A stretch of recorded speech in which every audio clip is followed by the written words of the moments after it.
Ladies and gentlemen, it's one thing to beat some teams. It's quite another to beat the number 2 team in America that badly.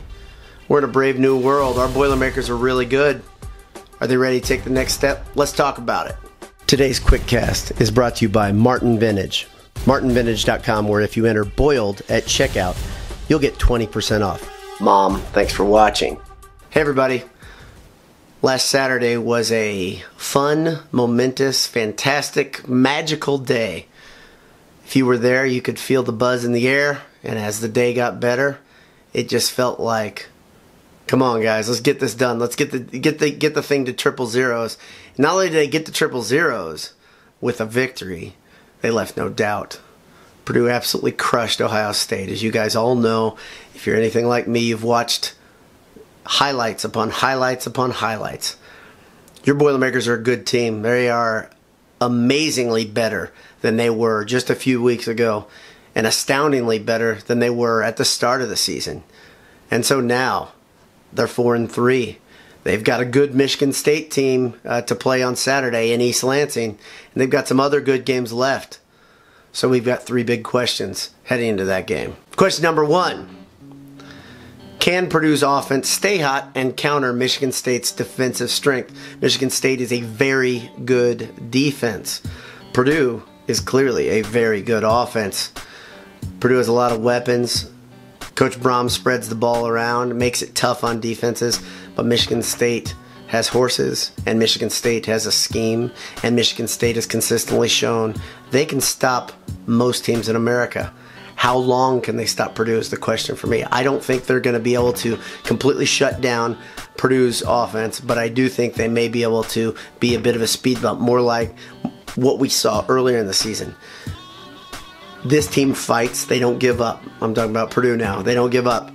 So will they be able to beat Michigan State at what they're good at? I don't think Michigan State's offense can do enough to get into a scoring battle with Purdue. So Purdue gets into rhythm.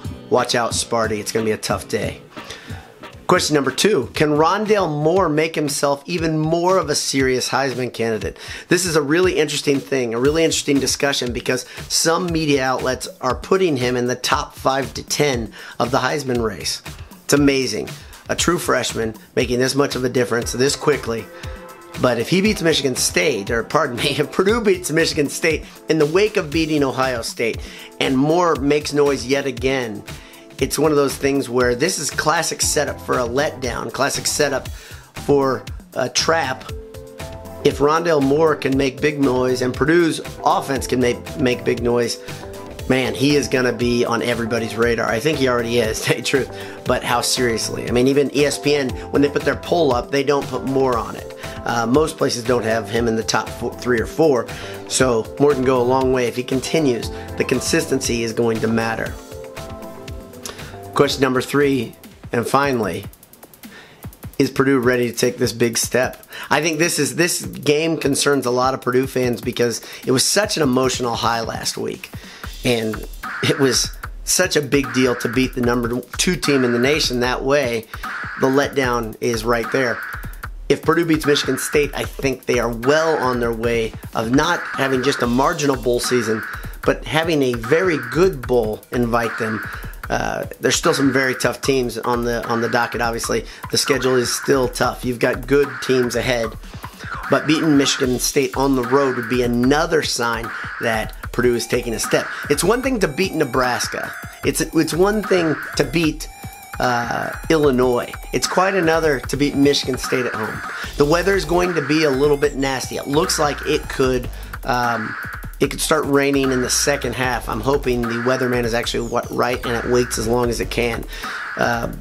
Purdue needs decent weather to use their advantage of speed and quickness against Michigan State. Check that. Michigan State's defensive backs are better than Ohio State's, but Purdue needs better weather just to run the offense the way they're comfortable in running.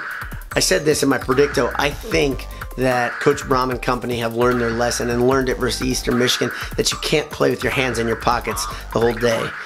So if Purdue comes out flat, if Purdue comes out uninspired, if Purdue comes out without an edge offensively, they're in big trouble. I think they've learned their lesson, and I think Coach Brahm has been saying the right things to let this team know that the letdown is a possibility, and have that in the forefront of the minds of the players. It really matters. Thanks for tuning in. If you haven't done so yet, we are strongly encouraging people to give $5, $10, $7, $1. I don't care. Give some money to Tyler's favorite cause, the dance marathon at Purdue.